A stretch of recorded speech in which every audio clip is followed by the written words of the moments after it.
Buenos días con todos. El día de hoy se expondrá 3 obras disponibles en el sílabo de esta clase. Las exposiciones estarán a cargo de la alumna Carol Francesca Amoretti Lostaunau. La primera obra en ser expuesta se titula Warmakuyay, por el escritor José María Arguedas. Sin más que agregar, le doy el pase a la expositora. Recibámosla con unos fuertes aplausos.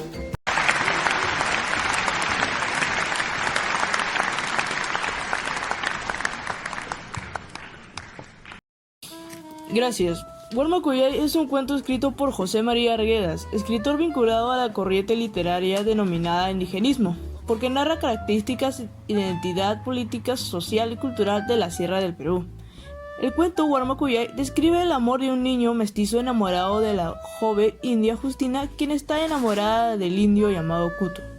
Justina rechaza desde el inicio el amor del niño Ernesto porque era consciente que Ernesto era muy joven y no tenía misma categoría social.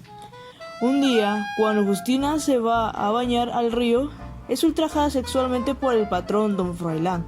Esta mala noticia lo conoce Ernesto por la boca de Cutu. Ante ello, Ernesto le pide y exige, también le suplica al Cutu que mate a Don Froilán, pero este se niega alegando que este solo era un indio. Pero el Cutu se vengaba de Don Froilán maltratando a los animales de la hacienda. Ernesto se alegraba de esa forma de venganza, pero cuando el Cutu se iba, él lloraba por el daño que le había infligido a los animales. Con el tiempo el Cutu se escapa de la hacienda, harto del maltrato, y con el tiempo Ernesto es trasladado a la costa. Pese a ello, nunca dejó de amar a Justina. Ernesto nunca encuentra la felicidad en la costa porque nunca se acostumbraba al paisaje desértico, y vive amargado imaginando al Cutu, aunque cobarde, viviendo mejor en la sierra. Opinión. Considero que el cuento es una protesta contra el sistema social de la época que vivió Arguedas, donde el campesino es considerado propiedad del dueño de la hacienda, persona sin derechos y sin dignidad. Pero también evidencia el conformismo del campesino con el maltrato y una reacción injustificada de pretender vengarse de los malos actos del patrón con los pobres animales.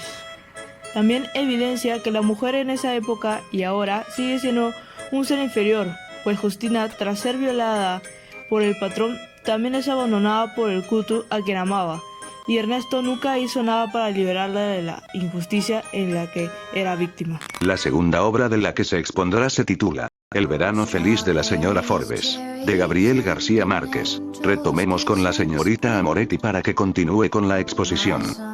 Gabriel García Márquez cuenta las vacaciones de verano de 2 hermanos quienes estaban a cargo de la señora Forbes. Esta mujer era muy estricta con los jóvenes al punto de que consiguió que los hermanos la odiaran hasta desearle la muerte.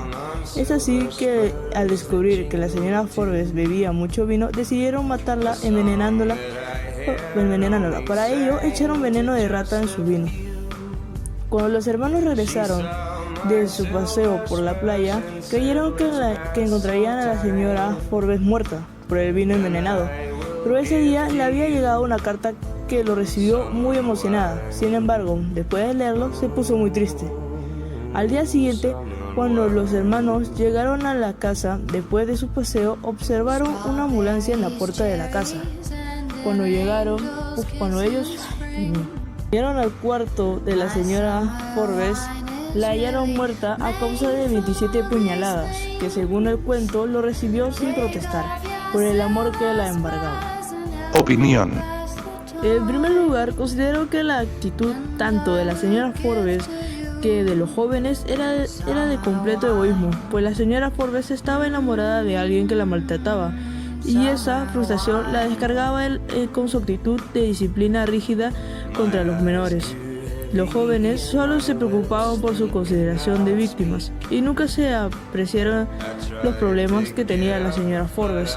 Además, planearon su muerte hasta envenenaron su vino.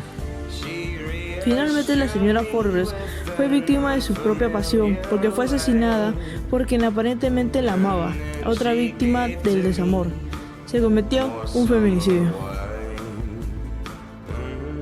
Finalmente un clásico entre niños y adultos. El corazón del ator por Edgar Allan Poe. Por favor señorita Carol, ilústrenos. Edgar Allan Poe es un escritor experto en cuentos y novelas de terror. Y en su cuento, Corazón del Ator, relata la historia de un hombre que vivía en una casa en compañía de un anciano, quien tenía un ojo de vidrio, que perturbaba al extremo de hacerle perder la razón al protagonista del cuento, el cual lo llamaba Ojo de Buitre. Finalmente, el protagonista termina asesinando al anciano. Para ocultar su crimen, lo descuartiza y lo esconde los pedazos del cuerpo en las tablas de la habitación del anciano. Cuando llega la policía a verificar lo sucedido debido a que los vecinos habían escuchado gritos. Al mirar la casa y la habitación del anciano no encuentran ningún rastro ilícito, pero el protagonista, que ya había perdido la razón, cree que el corazón del anciano latía tan fuerte que su sonido llegaba a los oídos de la policía. Opinión. El supuesto latido del corazón del anciano asesinado no es más que la conciencia del asesino, por lo que el sentirse tal culpable confiesa. En nuestra época hay personas que cometen actos como este, de lo cual terminan arrepintiéndose y terminan confesando el crimen.